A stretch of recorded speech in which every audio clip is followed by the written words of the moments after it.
Okay, welcome, Dr. Walters. I know it's very early for you there in Utah, right? It's 7:30. Yes. Yeah, so thank you for getting up bright and early on a Saturday. I'm going to introduce you from the bio that you sent, and then we'll start in. Professor Walters is Emeritus Professor of Public Management in the Romney Institute of Public Management at Brigham Young University and a retired commissioner for the Utah State Tax Commission. Professor Walters received his bachelor's degree from BYU in public policy analysis and his PhD from the University of Pennsylvania in public policy and management. Professor Walters served as the director of the George W. Romney Institute of Public Management from 1995 to 1999. He's taught at George Mason University, where he also served as director of the MPA program. He has been a visiting faculty member at Xiamen University in China and Erasmus University in Rotterdam. He's also served as a visiting fellow at the Lincoln Institute of Land Policy in Cambridge, Massachusetts. Most recently, he served as a commissioner on the Utah State Tax Commission. Internationally, Professor Walters has been called on by a dozen national governments for advice regarding tax policy and urban public finance. His work has been solicited and published by the International Monetary Fund, the World Bank, the United Nations Human Settlements Program, which is we know mostly as UN Habitat, and the U.S. Agency for International Development. Professor Walters has published 4 books and 70 articles and research reports. His publications include Land and Property Tax, a policy guide, leveraging land, training materials, and Where to Start, a guide to land-based finance in local governance, all published by the Global Land Tool Network, which I sent out links to that paper previously to all of you. I hope you had a chance to look at it. It's quite thorough. In addition to a number of publications on local government tax issues, Professor Walters has published work on environmental management, education finance, productivity analysis, and policy analysis, theory and practice. Dr. Walters, you've left quite a legacy already for the world. Thank you for your fine work. And we look forward to any possibilities of collaboration. But let's have you start with what you think we perhaps should know. And then we'll have some comments and questions back to you. Well, I guess I have some questions as to the. I understand that your organization is uh, committed to a Georgist view of land taxes, and but I'm wondering what's your ultimate what's your agenda? What are you trying to accomplish with this? I think you're muted. Okay. The organization goes back to its founding in the 1920s. Was London based for most of the decades. Every 2 or 3 years, it organized and hosted an international conference, and there would be 300 or 400 people. It was amazing because they weren't even using telephone. It was too expensive. It was just by writing through the post, and that many people from many countries came every 2 or 3 years to a conference. The last few years, we've changed the mission and purpose because it's so easy to communicate without the expense of traveling around for conferences. But the focus now is policy implementations. So a few years ago, we launched a small grants project to give just small little seed funding to those who want to work towards land value tax implementation in their cities, in their countries. So we've had 6 or 7, and we have more of those underway. And we're launching fundraising so that we can amplify the implementation. So this is where the conversation with you is important. We also had worked closely under contract with the Global Land Tool Network and developed a pretty extensive program in 2008. So we're using some of that material that was developed for there. So is that sufficient? Yeah, that's helpful. Thank you. I guess my observation is uh, I've been dealing both in the United States and internationally with land-based taxes for many, many years. And uh, I've as you probably know, I've written papers on the question of land value tax. Can it be done practically and effectively? I believe it can. Uh, and while you will occasionally find um, policymakers, individual policymakers who are interested in the idea, um, it hasn't taken off in very many places. There are a few places around the world that do it, but not many. And I don't see a groundswell of interest in it at this point. Uh, and I think the reason for that is, first of all, there are entrenched interests in keeping things the way they are. But I think it's also the case that people who promote land value capture and land-based taxes need to do a better job of showing how it will address real problems. For example, I've been thinking recently about the question of housing affordability and pondering the question of if we had a land value tax, what would that do to housing affordability? I think we can make a compelling case that it would make housing more affordable. I think it would also, we could make the case that it would free up more land for development, and it would make the land use more efficient. Uh, but that case has not been made in a very compelling way from what I can see. Now, maybe you have different, but that would seem to me to be a worthwhile approach to consider is, how can we make the case that land-based taxes will address real-world problems now. There've been historical arguments made about about land value taxes improving the distribution of land uh, and making more land available. And I think that argument still holds, though we haven't seen very many demonstrations of that in practice. Um, but in addition to just the equities issues of making land more available,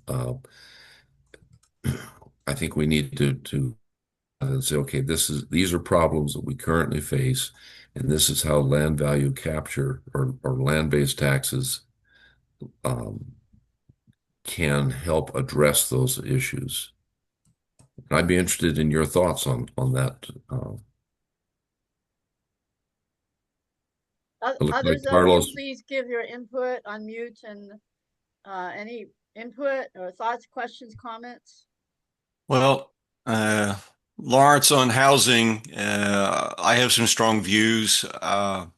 That was my professional life. I worked for Fannie Mae for 20 years, and I actually was in what we called the Housing Community Development Group.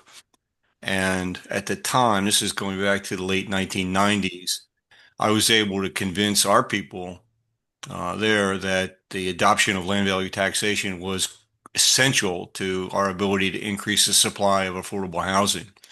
And the company actually sent me on the road doing presentations to stakeholder groups on the subject. We even had a 2-day forum in Philadelphia hosted by the Federal Reserve. So it goes back to your basic observation that the opponents are strong. They don't have they don't have logic, they don't have reason on their side, but they have power and they have political influence. So despite all of the efforts that I made individually and working with Alana and others here, the political opposition because of the distribution of political power, not just in the United States, but in many countries, makes our work extremely difficult, even though we certainly have right on our side. At least that's my experience. Thank you. Do you have any publications from your efforts? Yeah. Well, newspaper coverage. Okay. That's what you mean. But at the time, the controller of Philadelphia hired one of our members, who was an economist named Bruno Moser. He's a Swiss economist. He came to Philadelphia and worked on a financial blueprint for the city that included land value taxation in its proposals. And that proposal sat on the shelf because the opponents of the ideas that the controller put forward were too strong. And so it never got out of city council for a vote. And this is what, some of us are working right now in various cities across the United States to try to overcome. Alana can tell you a lot more about our work in Baltimore, but Detroit's mayor has come out in favor of land value taxation with super opposition, of course. So He also has super landlordism is not support. dead. You That's know, my the important thing is about Mayor Duggan of Detroit, he also has super support. He has legislators come out in public meetings. They're all recorded online. He has a lot of community leaders, very enthusiastic. So it's looking good for there. Raquel asked what were the years that you were with Fannie Mae? I believe she wants to know what what time. years? 1984 through 2005. That's a long time. So Marty, I see your hand up. Thanks, Ed. Yeah, actually, I don't want to speak up unless the speaker is done, but it seems like he's open for these ideas. Um, so we read a lot about Indonesia and their new capital city with a financing and revenue model on land value capture, but it hasn't really hit the airwaves. So I'm suspecting that maybe that effort has been subverted. Do you have any comments about that? I know that Indonesia has gone through several different property tax reform, uh, and as in many countries in their situation, they struggle with the administration. Land taxes, land-based taxes of all sorts, require some basic elements. You have to have an active land market to do a value-based tax. Um, you have to have the expertise to manage the land registration system and also to do valuation if that's the objective and the approach that you take.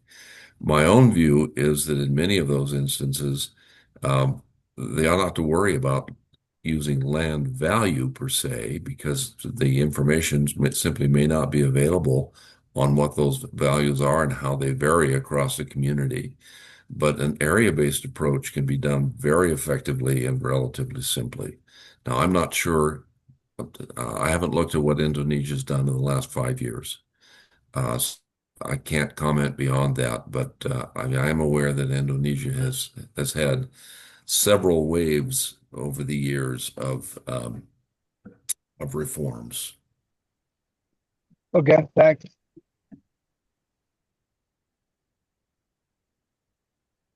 Looking for other hands up.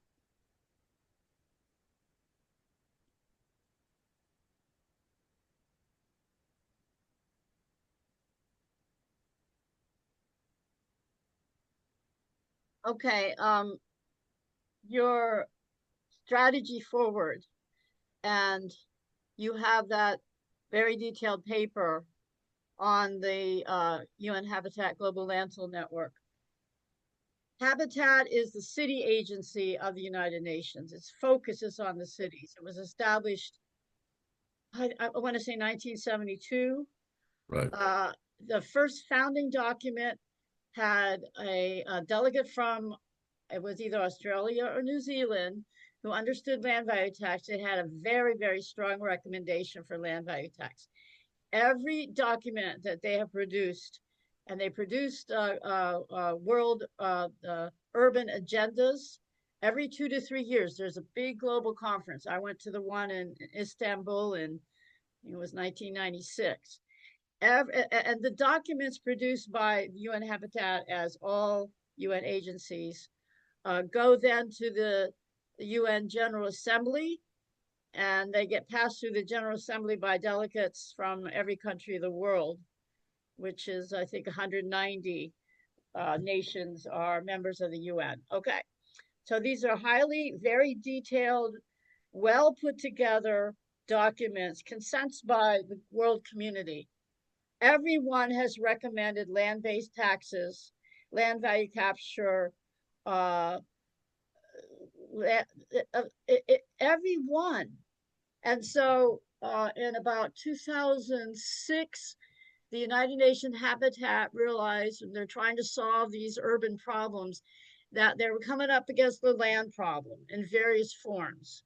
So they formed the Global Land Tool Network with $1 billion of funding from, I think, Sweden, the Swedish International Development Agency put in billions. And then the Norwegian agency put in a lot of money. So it was well funded, and they launched the Global Land Tool Network there at the UN Habitat headquarters in Nairobi. So that's how myself, the IU, Dr. Walters, and others of us been engaging in this UN effort for a very long time. Now, the big question is, even though they say this is a very important policy to solve the land problem and to solve social problems, and they have all this material. They even had a particular conference in Warsaw, Poland. I think that was 2008 or 9 that I attended with about 30 people. That conference alone, I figured out it cost at least $250,000 to bring everybody together. They produced beautiful written material. And yet nothing is happening. I mean, how much deeper can you go in preparation for launching this to the world? And I want Dr. Walters' input, and we'll have a conversation on this, but a couple years ago, last time I talked to people at the Land Tool Network, they said, well, it sounds like a great idea, but when you get into the details, it gets to be difficult. Well, I don't agree with that. We have expertise that knows how to deal with all kinds of situations around the world, to how you overcome barriers to implementation. So it's not a technical expertise problem. What is the problem? Well, let me give you a war story. Good. One of my first international assignments was with an IMF team that went to Egypt. This was back when Mubarak was in power, and we met with the Minister of Finance for Egypt. Egypt had a property tax at that time, but it was costing more to administer it was a national tax, and it was costing more to administer the tax than they were collecting. So we met with the Minister of Finance, and he said, we are going to change our property. I thought, wow, that's both daunting and very exciting. So we did the research. We put together the proposal on how the tax needed to change. It took 2 years for that proposal to be adopted by Parliament, and it took another 6 or 8 years before it began to be implemented. And the reason was, we said, tax the people who have the property. And they were all in Parliament. So even though you had Mubarak in power, who could pretty much dictate what he wanted, as soon as you say start taxing people who have land, they start pushing back and throwing up roadblocks. So I think that's, excuse me, there's a fundamental lesson there that yes, you need champions, but you also need to build coalitions, and you need to have a public information campaign to show how this policy change is going to impact people's lives. Because people get very nervous if you start talking about changes that are going to affect their tax bill.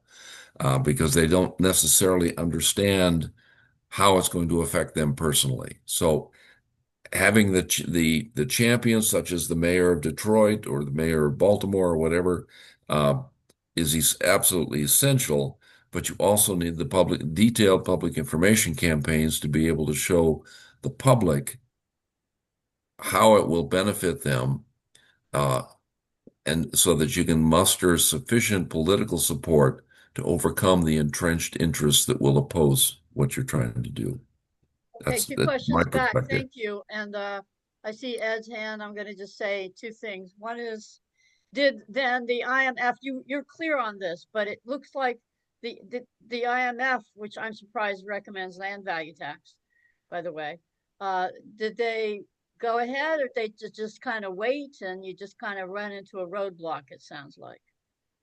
I mean, the IMF didn't give any further recommendations like you just did. Well, the IMF team that was there wasn't necessarily a land value tax. It was a value-based property tax that we were reforming. And and we told them essentially the situation in Egypt at the time was that they tax only property that was within municipal boundaries. And all of and those boundaries had been drawn 40 or 50 years prior. And all of the development that had happened since was outside those boundaries. So we said the obvious thing to do is to remove those boundaries, tax all of the property, which impacted the people who were in the parliament. So, and then the IMF made that recommendation. The Egyptian parliament eventually acted on it and adopted it, but it was still years later before they began to implement it. Yeah, it takes a long time. Now, I noticed in your papers, one, you mentioned Colombia quite a bit, the country of Colombia, and Lillian Calvas just joined us. She has a small grants project for Colombia.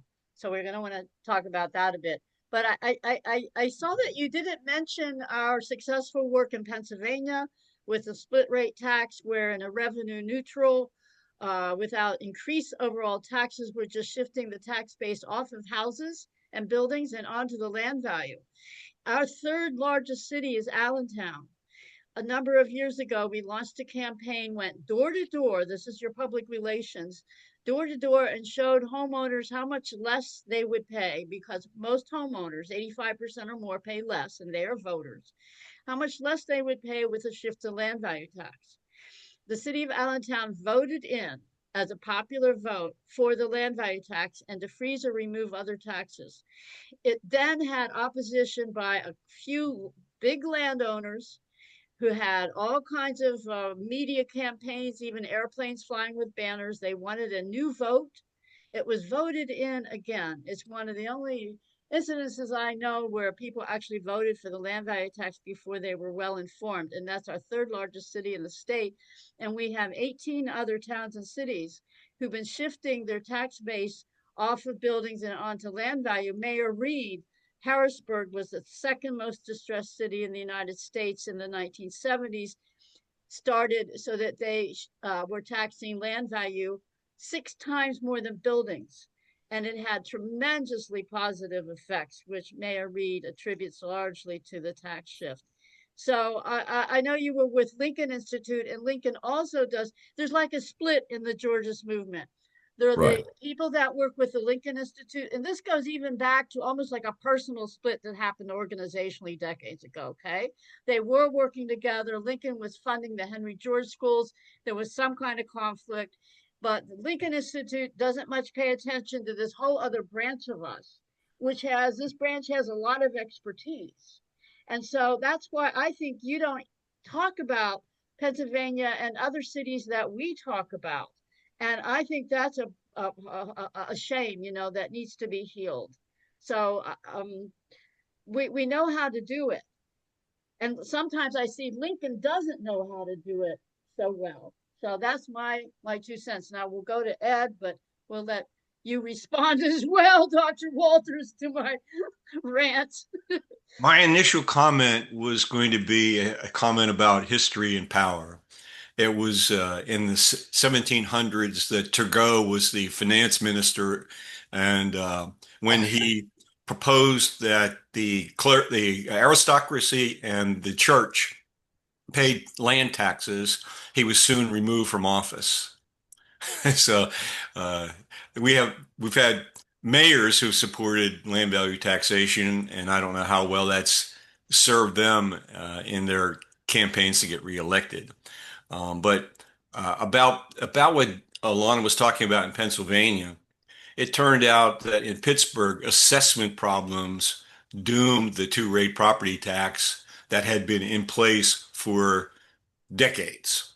And so, assessments are important, and in particular, our experience with assessments has been that property values may be declining in some neighborhoods, but the assessments don't generally follow the declines in those values. And so there is a regressive impact of assessments in that high value neighborhoods tend to be underassessed, low value neighborhoods tend to be overassessed. And so there's that technical problem that still needs to be addressed if we could get non-politicized assessment practices adopted, across not just the United States, but everywhere. I'm informed that grassroots leaders in Baltimore recently had a Zoom conversation with grassroots leaders in Detroit about this topic of fair assessments. And these are all also people leaning into land value tax. And they want to form a network of people. These are poorer people. These are activists that are dealing with just what Ed talked about. So I think the more we can build these kinds of coalitions, the better off we'll be. And of course, we have our land value mapping where we can track and trace exactly the land value assessments and down to each parcel in a city. So Dr. Walters, to respond, your comments or other comments and questions I'm looking for from the rest of us. Let me talk for just a minute about some of the work that I've done with IAAO, the International Association of Assessing Officers. As I have looked at the assessment practices around the United States, and let me say I did watch the videos that you sent me about both the UK and Baltimore, and my impression was that they relied heavily on government assessments. And as Ed has noted, government assessment practices are highly variable across the country and all too often get politicized. But you have jurisdictions that haven't reassessed property in 40 years. It's very difficult to run any kind of a property-based tax, whether it be normal property tax or land tax, in a fair and equitable way if you're not tracking values and keeping them up to date. But that requires a commitment of resources to revalue property, if not annually, at least every 3 to 5 years. And many jurisdictions are simply unwilling to commit the resources to keep their values up to date. Ultimately, there's a difference between the land value and the property tax that's paid, because there's this thing called the tax rate in between, and policymakers can set the rate wherever they want. Yeah. But if the valuation system is fair, then the values are going to distribute that burden fairly, whatever the rate is. But all too often, it's the assessor who takes the political heat when taxes go up, when in fact it's the policymakers who could easily drop the rate if they wanted to, but they don't. And it's easier to let the assessors take the heat. So this is a problem that has existed in the country. It's also a problem when you look at the difference between urban areas and more rural areas. To keep a land value up to date, you have to have transactions. Rural areas often lack the transactions necessary to really produce a solid understanding of what happens to land values. And urban areas tend to have more transactions, and there's more data that you can use to estimate what the values are. But whatever, and this is why I say maybe we should think about something other than land value, maybe a hybrid with value and area would be more productive in especially in more rural areas. But those are challenges with the assessment practices that exist. Again, I've seen some jurisdictions that revalue property every year, but even there, the valuation techniques that are used by assessors don't try to estimate land value separately from the improvement value. They estimate market value. And then in many jurisdictions, there is a requirement that they segregate the improvement value from the land value, but that's a relatively artificial process that starts with the overall market value. So I'm not sure how much confidence, in my own state of Utah, for example, every property tax bill says, here's your improvement value, here's your land value. But if you talk to the assessor, they make no effort to defend that distinction. If you appeal your property value, they want to talk about the total value. You can't just go in and appeal the land value and say you've got that wrong, because they base their whole approach on the total market value of the improved property. So there are all sorts of both technical and administrative challenges in trying to implement a land-based tax. Now, I think that having said that, I'm very supportive and have done some work in the state of Utah to show how it could be done, because you start with the data that we have, which is the distinction between land value and improvement value that assessors currently make, and say, fine, we'll start with that as the beginning point. And then we can improve the land values as we move along, because now if we're taxing them differently, now there's an incentive to get it right. And taxpayers will insist to get that distinction right if you split the rate. So I'm supportive of split rate tax. I think improvements should be taxed at the cost of providing services to those improvements. And I think land should be taxed at some basic rate plus the land value capture component that the Vancouver Declaration from the UN Habitat originally proposed. So, Thank you. Thank you very much. I think I saw Christian next and then Raquel. Yeah, thank you, Doctor, for all your comments and for sharing your knowledge about this. Actually, I recently written a thesis about a theoretical proposal of how land value tax could help a rural community in Costa Rica. And I actually used your work. Thank you very much. It was very useful. Yeah. So pretty much what is happening in Costa Rica is that they have a national rate, which is a quarter of 1%, like 0.25% of the land value. So the main issue is that the fiscal value and the market value, there's a gap of up to 8 times the value. So what would you recommend? I want to say, hey, let's move to land value tax.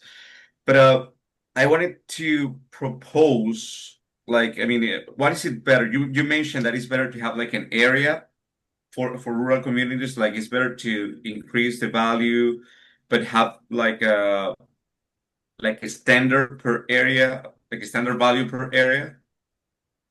Or I'm what would you sorry, I don't want to be misunderstood there. My Yeah. suggestion was that rather than base the tax notion of market value, whether it be for the land or the improvements, why not consider basing the land tax on the size of the parcel? On how the many, so size. much per square meter, On the because size. that becomes much more objective and easier to administer at a local level where you may not have the expertise or the data to really produce a good estimate of market value.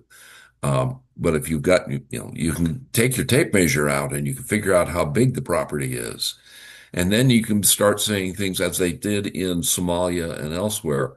If the property is on a paved road, maybe the value per square meter is a bit higher. If the property has access to some or electricity, maybe the value us local people can make an assessment then of how much more that would be worth. But the basic approach would be to say we're going to start with what we can objectively measure, which is how big is this piece of property, and then if you want to add in the other elements of property, you can talk about what kind of improvements are on it. But in terms of just I think there's value and merit in considering just let's start with the land area and say, okay, how big is this piece of property? And uh, and then we're going to put a rate per square meter on that property, and it can be fairly low. And then again, you can adjust the value per square meter based upon factors that may approximate or may approach some concept of market value. Um, I'm in favor of doing things that are simple, that can be administered. Because again, a lot of my work has been in the international development world where there just isn't the data or the expertise to really be able to put in place a any kind of a market value approach. I've seen a lot of countries that where the efforts to reform the property tax, normal property tax, have failed because international consultants came in and said, here's how we're going to build these hedonic regression models to estimate value expertise to be able to maintain that kind of a system.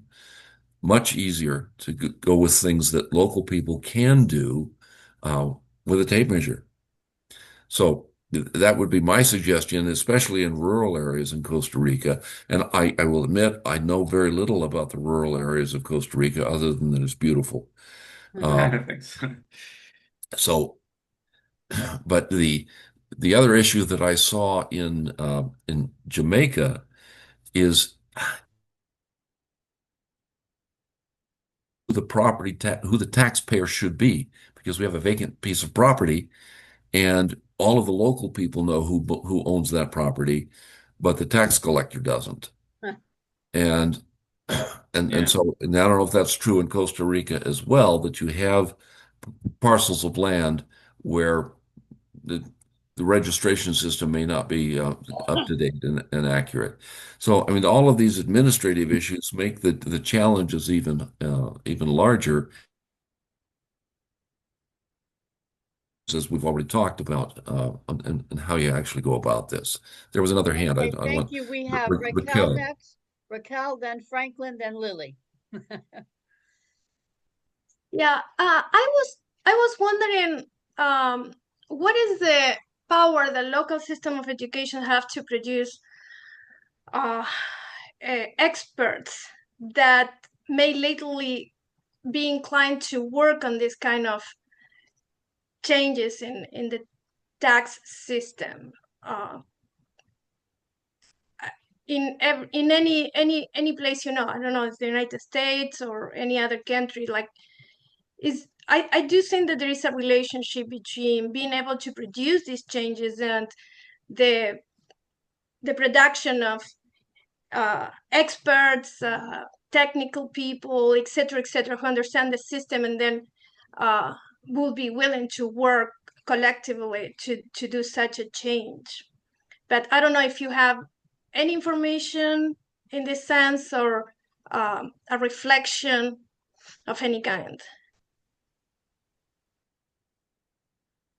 I have a couple of observations. I think that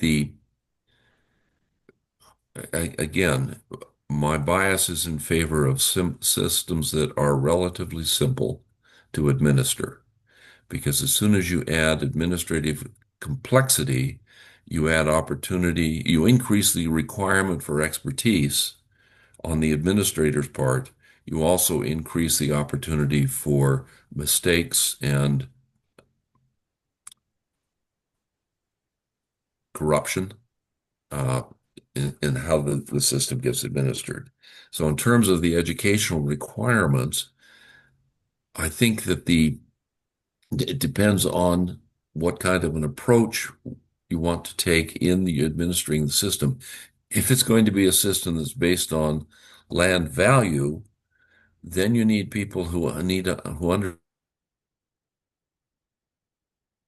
uh, the registration system, who understand, people who have enough economics training to understand how markets work and enough technical expertise in collecting and processing data to be able to say, okay, we have this list of property owners. Here are the values. How can we take these recent sales transactions and convert that into an estimate of value for property that hasn't sold? That's a relatively technical requirement. And most local officials won't be able to do that. So in places like Colombia and elsewhere, that assessment role has been centralized.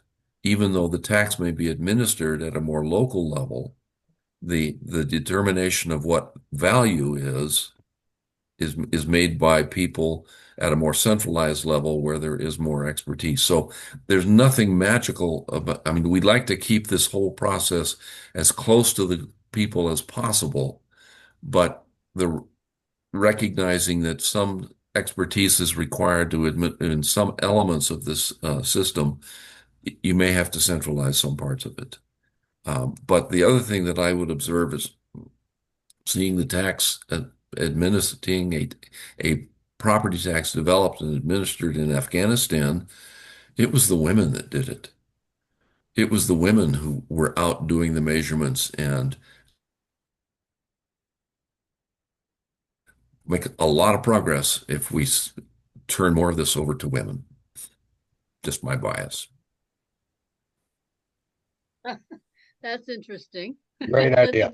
Let the women do it. They actually maybe don't own nearly as much land as men. So maybe they're less partial. Okay, it was going to be Franklin next, and then Lily, and now I see Funlola. That's the lineup. Franklin. Thank you. This discussion inevitably raises the fundamental question of the relationship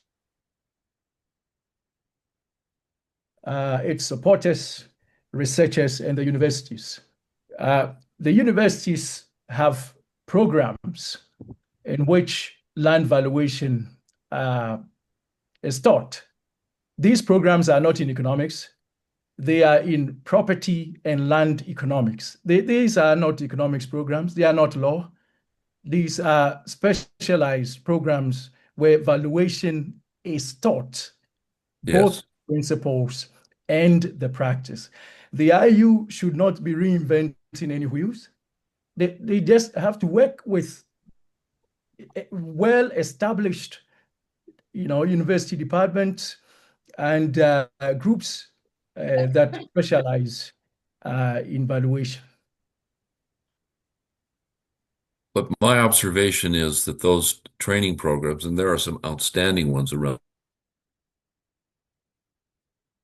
training programs are generally focused on, like RICS and things of that sort. They're focused on developing expertise in how to estimate market value of improvements and land. Whether you use a rental value approach or a total market value approach, we're still talking about estimating market value for the package of land and improvements. They're not, and that's their vision and their commitment.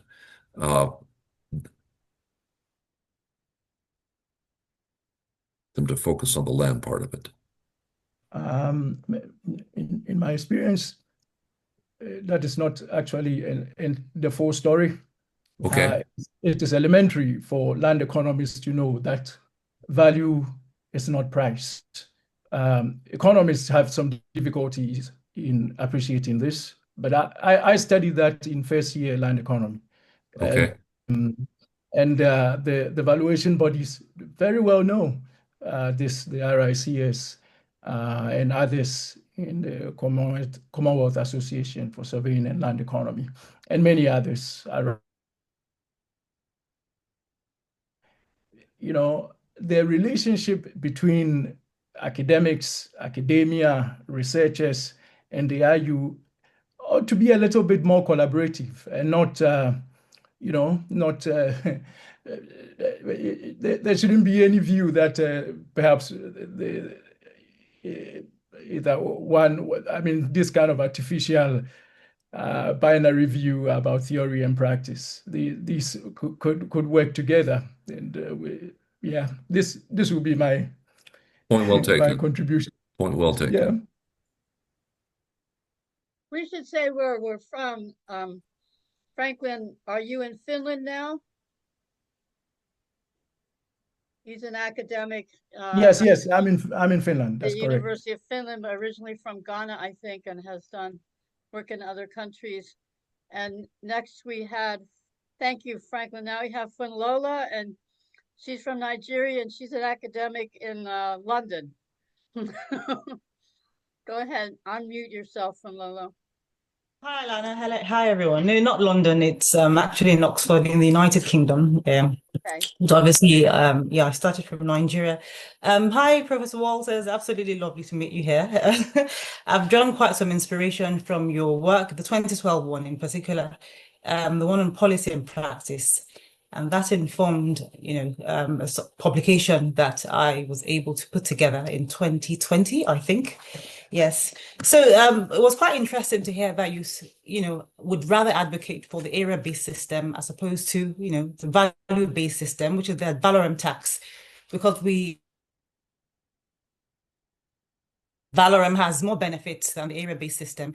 Even the IAAO, which you mentioned, has recommended that the ad valorem tax, based on the value system, should be prioritized. And of course, area-based should only be used as a last resort. So my question now is that we do know that the area-based system is unable to reflect the benefits from local services. And of course, in that situation, it's quite difficult to create transparency and accountability among local officials. Are we able to reconcile the land value capture tax with using an area-based system? If we're unable to capture the benefits based on the area-based system, how then are we able to effectively manage the land value capture tax using an area-based system? Oh, that's an excellent question. Excellent question. And I agree completely that an area-based approach has many deficiencies along the lines that you've identified. Why is that? And I guess I'm going back to the lowest common denominator here. What can we actually administer? Because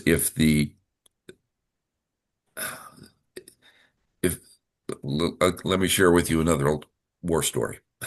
Okay. For about 10 or 12 years, I was a visiting professor at Erasmus University in Rotterdam. At IHS, and they bring in 50 to 70 mid-career people from around the world to get a master's degree in urban development, essentially. And they asked me to come over and teach a course on property tax, not specifically land value tax, but a property tax. And so I went in. The arrogant view of an American saying, I understand property tax. I know how it works. Let me tell you how this is supposed to work. And it was a real learning experience for me, because after I would go through my description of, this is how you value property. This is how this is how the system needs to work. The questions from the students were, that's great, but how do you do that when there's no land registration system, there's no market, there's no expertise? How do you make a property tax system work in that kind of an environment? And so I had to completely rethink and relearn, what are the essential elements? And then as I learned more about how property taxes work, various kinds of property taxes around the world in different contexts, I came to recognize that you have to be really pretty flexible and look at the local situation. And I would agree, if you have the data and you have if there's enough of if the market is mature enough that you have good data on sales, then you can estimate market values. But if you don't have that, if you don't have access to that data, or you don't have the expertise to process the data, you still need to have a system that works. And that's where I think, a fallback on the area-based approach is a foundation from which you can then build as you collect as the markets mature and are improved. What years was this? You were teaching? At Erasmus, would have been from about 1983 to about 2000. Excuse me, no, and would have been 2003 to about 23. No, not 23, 13, about 2013. So in there. And I went once or twice a year over there and taught short courses for them. But that was probably more beneficial for me than it was for the people who were attending the course, because I learned so much about international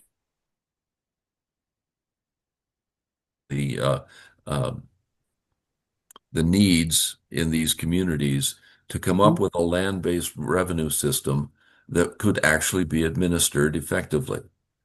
And I agree completely that the gold standard is to have a value-based, have a system that is based upon a mature land market with good data, good registration, sufficient expertise to be able to process the data effectively to come up with reasonably accurate estimates of land value. Okay, because I would just assume that it's almost impossible to implement a land value capture system based valuation system. Benefits and accountability, might also not be secure and certain. So it might be a bit difficult using an area-based system. That's why, I was quite curious to know how you could achieve land value capture on the basis of an area-based system of valuation. Okay, let me give you one other observation. And this is something that didn't actually get done, but it was a recommendation. I did some work for the U.S. Treasury in Puerto Rico, looking at their property tax, which was poorly administered, but what Treasury goals for the territory of Puerto Rico. And when we got all done, I said, look, the easiest step forward while you're working out all of these other valuation and data, easiest step forward is put in place a small tax based upon land area. That will generate revenue immediately, but it also would generate a lot of political opposition because there were large landowners down there and they didn't want to pay it. So I agree, you're absolutely right that an area-based system will not work very effectively for land value capture unless you can begin to say, why do we expect the land value to increase? If it's because of public action, which I think is the foundation of land value capture, is that we took some public action that says this land is now developable, it's now improved in some way, and therefore it has more value. If we can identify what it was that changed the value, then we can start making some distinctions, saying, okay, this part of the community was not affected by that change. This part of the community was affected, and so we'll value this part of the land at a higher rate than we do over here. That begins to move in the direction of a market value, but it's not very accurate, of course, and it's not very buoyant. You're going to have to make all kinds of adjustments. But the goal is difficult. It's complex. It requires expertise. It requires data. And those are hard to come by. In certain markets, yeah. Thanks a lot, Dr. Walters, Professor Walters, rather. Thank you. Good question. Very good question. Wonderful, wonderful. We'll move now to Lilia Calvache, and she is in Colombia working on land value tax implementation. So this should be a very helpful conversation since you've looked a lot at Colombia, Dr. Walters. Go ahead, Lillian. Thank you. Good morning, everybody. Yes, I think Mr. Lawrence has given us such a wonderful, valuable information. And I would like to read to you a little bit about what I have found here, because it's like a pattern that is everywhere in the world, but especially in Colombia, we have land and value capture, but we have kind of like the promise and the pitfalls. So in Colombia, this is called participación en plusvalías, which is the CLV.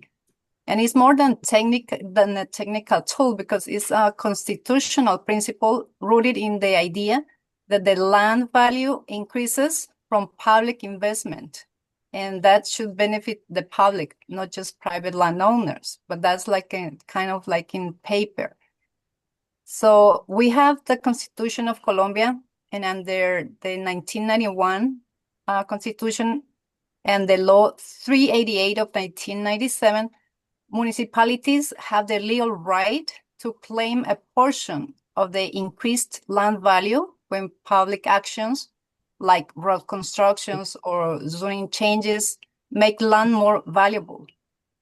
That increase is known as a plusvalía, and the state has the authority to claim part of it. Well, that's in paper. So in theory, this mechanism supports urban development, housing, and infrastructure, while discouraging land speculation. But in practice, things get muddy. Municipalities like Bogota, Medellin, which are like the big cities in Colombia, have made serious strides collecting millions in LVC revenue. Yet many cities either underutilize the law or bypass it altogether, citing complex land valuation, resistance from powerful developers, and some political calculations. So what's the challenge? To make it work, that's the thing that we are kind of understanding here myself, because the system is very confusing here. So too often, governments negotiate LVC obligations down in the name of development incentives, prioritizing short-term investments over long-term equity. So what we see is a gradual shift away from progressive taxation of unearned land wealth towards ad hoc developer-friendly deals. That's not LVC, that's compromise. Must embrace transparency, consistent enforcement, and community participation in how these revenues are used. Most people here do not know about it. We don't know how it works. We don't know where to find the information. And as the doctor was saying, there's a big gap between cities and the rural areas. So I kind of like summarize everything in a table. I'm gonna share that table for you in the chat, so you could see. I could get like foundation, mechanism type, evaluation method, the revenue use, the coverage, the resistance factors, the transparency, the equity impact, and adaptability. And I compare it with like what we have and what's the best practice. And I took some research notes. So I'm gonna just leave it there. Thank you. Thank you. Thank you very much, Mr. Lawrence Walters. Yeah, the challenges in Colombia with the plusvalia are pretty significant, as you've noted, and it's a great idea, but there's a lot of slippage between the cup and the lip. So, but I will be interested in the table. So, okay, I'm gonna put it there. 1 second. You've looked at Colombia quite a bit, Professor Walters. I did some work What are in your the, like 3 main points of your consideration about that country? Because Lincoln Institute, you probably knew Martin Smolka. yes. Okay, I did too. And he worked years with Bogota and land value capture. And frankly, we haven't been that impressed with what's been done in Colombia. Maybe you can make us feel more positive about it, like something that we can draw upon that can be useful to our Colombia work, rather than what we see as not much accomplished. Yeah. I'm afraid my conclusions about Colombia were similar to yours. I was much less optimistic than Martin was about the successes in Colombia. I It's a great effort. There's more, but there's a lot more to be done. So, Lily, I'm sure within the next 2 or 3 years we'll have it all solved. Thank you. Whenever you might have thoughts about the way forward for any of us in our countries, our projects, please don't hesitate to give us your advice. Okay. So now I see. And just sorry, one more thing is that I have been trying to match the United Nations Habitat steps. They have 4 steps.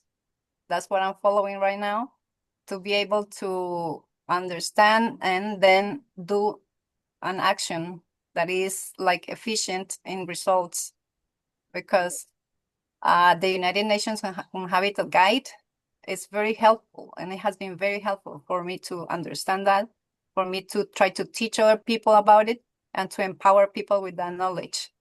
You realize that's Professor Walters' paper. That he's the one whose name he created that document you're referring to. Wow. Well, I didn't know that part, but I just went straight to those 4 steps, and I found it like really interesting, because it's like the part 1 is the what, why, where, why not. The part 2 is the seeking opportunities. I am in that step right now. The priorities, the legal bottlenecks, the administrative capacity. And the part 3 is addressing the challenges. That's what I am trying to solve right now, because it's kind of like transparency and corruption here is what is for me to go to the part 4, which is taking action. See, we're following your guidelines, Professor Walters. Did you know this was happening? I hope you're encouraged. That's I mean, what is just frustrating is that he did all this work for the Global Landfill Network, for the United Nations, and people are coming to him in droves. There should be hundreds of mayors around the world consulting Dr. Walters. Well, let's make that happen. I mean, we need to get this. We have a moonshot project, 1,000 implementation projects in 2 years. You got to have a big goal, right? Thank you, Lily. Now on to Ed Dodson again. He's in New Jersey. Prof, First, a radical thought. It just, as this conversation has proceeded, I remembered it was put on the table some years ago. And that is perhaps where there's not a good administrative setup, that people could self-assess, subject to the right of first refusal by the community to purchase the property at the self. We don't need to discuss that. Just put that in your notes as something rather radical to perhaps talk about later. The main comment I wanted to bring back to the table is about how to get accurate property value information, at least in the United States, and perhaps in some other, well-developed countries that have a thriving private real estate market. In the United States, our legal system allowed passage of something called the Home Mortgage Disclosure Act. I don't know if anything similar is in other countries. Disclosure Act, the entities that make mortgage loans to people to purchase a property must capture the appraisal value because every transaction that gets financed requires a real estate appraisal. And when I was at Fannie Mae, I tried to get our government relations people to begin lobbying to have the data submission requirement changed under the Home Mortgage Disclosure Act to include not just total value, but the separation between the land value and the improvement value.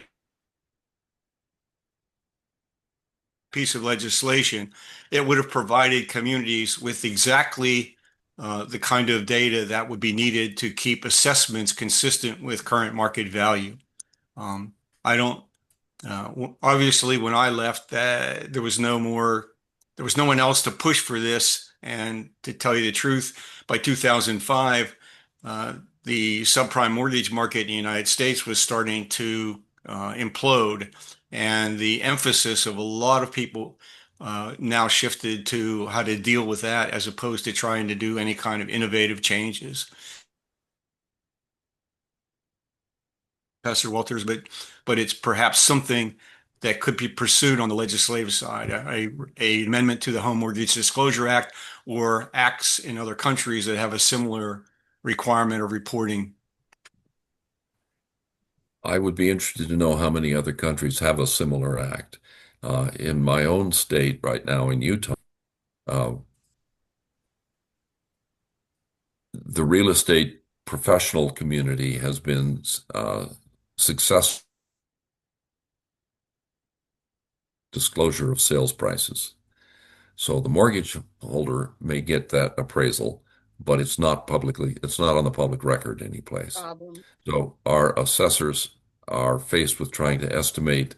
Our assessors are essentially required to join the real estate community, the multiple listing service, so that they can get access to data on the sales, because it's unlike many states, the sales price is not public information. So I think that is a problem a number of places, and they have to join and probably pay a hefty amount to get into that data. So transparency is needed. Now I'm sorry. Yeah. We're going to go to Marty next, but I want to just refer to chat for a moment. This from Dirk Luhr, and Dirk is from Germany. He says, I have to leave. I have to submit my expertise for the tax court on the land value tax Baden-Württemberg next week. Final stage, time's running out. Have a good meeting. Now, Dirk built a tremendous coalition in Germany in the Baden-Württemberg state. And he got passed legislation that said they were to implement land value tax. It's supposed to happen 2025. Now there's a legal snag. You can imagine who's behind trying to get this stopped. And now he's required to give some very great expertise. But just know that Dirk Luhr is another one of our team members, our executive members, who's been successful at getting this policy this far. Okay, Marty. Okay, just a comment. I think this is the most honest and revealing talk that I've heard on Georgist ideas that I've ever heard. So I really appreciate that. But before we go, I just wanted to have an IU conversation about the Burkina Faso letter. That's it. Thanks. Okay, so any other comments or questions now that we have this wonderful expertise with Professor Walters? Last call for, I'm looking for any hands up. And so Dr. Walters, thank you. We really, really hope to stay in touch with you now that you're retired and have lots of time, right? Laugh, laugh. But we really appreciate your being with us, and we really can keep using your documents and papers, and I hope from time to time pick your brain on terms of the way forward with our projects. And again, you can see this is a worldwide group, and I must say, I doubt if the Global Land Tool Network has brought together so many people around the world to talk to you about this subject, have they? Has the Global Land Tool Network been bringing you together with people who want to implement the policy? They continue to be interested in land-based taxes, and they continue to invite me to observe, but they have not done much with the material that I presented, that I prepared for them. Okay, well, our little IU wants to play the role that with all their money they're not doing. So Okay. Let's move ahead. So I do see Franklin's hand up. Go ahead, Franklin. Yes, just a quick question to Professor Walters, whether you have anything written on your experience with the Egyptians. You said something about, you know, the Egyptians being, well, at least the president being willing to support LVT, but MPs being property owners themselves resisting. But the report, as with most, well, as with all IMF reports, that is not public information. That was a report prepared for the Egyptian government, and it's proprietary for them. But the aftermath is based upon my observations and a couple of other visits to Egypt over the years. Just as I've talked to people, what happened, you know, so I haven't written anything about that, but that's what I've seen is that that's right. Okay. It took 2 or 3 years to get the law passed. It took another 5 or 6 and to try to figure out how to implement it. Yeah. So thank you. So thank you. Have you come across Saudi Arabia's white land tax? I have not. I'd be Okay. interested in learning about it. This is, you can find a number of articles on the web. This is on vacant land in particularly the urban area. Now, I'm going to tell the short story, try to make it short, about how this came about. I was waiting to have a group of people meet at the Vienna Cafe at the United Nations, and a gentleman had his legs crossed. I said, "Excuse me, sir, we need to unblock the commons." So we laughed and started chatting. And of course, I'm talking about the tax, land value tax, and affordable housing. And this gentleman says, "I believe your group has the answer to the question my group's been asking." Oh, what is your group and what's the question? He hands me his card. It says Executive Director, World Bank. And as you know, there's 12 executive directors. At the time, I'm thinking that is the executive, but he's the executive director for his region around Saudi Arabia. And the question was, how do you harness the market for affordable housing? That's their question. And he said, your group has the answer. So I met with him at the World Bank at his offices during the Poverty and Land Conference that used to be held at the World Bank, still is, I think. And he brought in his top advisors. We had a wonderful hour-long conversation. He'd been with the bank 15, 16 years. He then retired, went back to Saudi Arabia, and a couple of years later, we started reading about the white land tax, because their question was how to get, they had to have housing for the workers because Saudi Arabia's areas are developing rapidly, and they had actually the wealthy landowners owning so much of the land, and they were not getting it developed. So that's why they put the land tax onto vacant land. So you never know, kind of impact you have from just a casual conversation. So I see Lily, go ahead, your Yep. hand now. Yeah, it's one question. Since you have been a little bit into the Colombian LBT, I have a question. You might know the answer. It's okay if you don't know it, but what is one thing that I should not do before I go to a mayor's office or a politician office so they can hear my LBT proposal? Because it's very difficult to get an appointment here and it's challenging. If you're not into the group, you be heard. Thank you. I wish I could give you a definitive answer, but uh, I would not claim to understand the Colombian culture well enough to be able to give you much help there. I'm sorry. That's okay.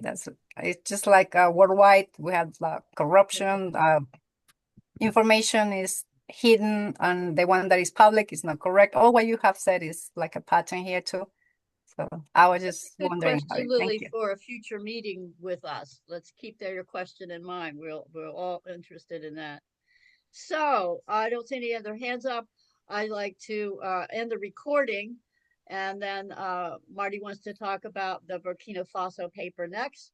So thank you again, Professor Walters. Thank you so much for being with us and bringing all your lifelong expertise. Thank you, and please let's do stay in touch. Certainly we will. Thank you.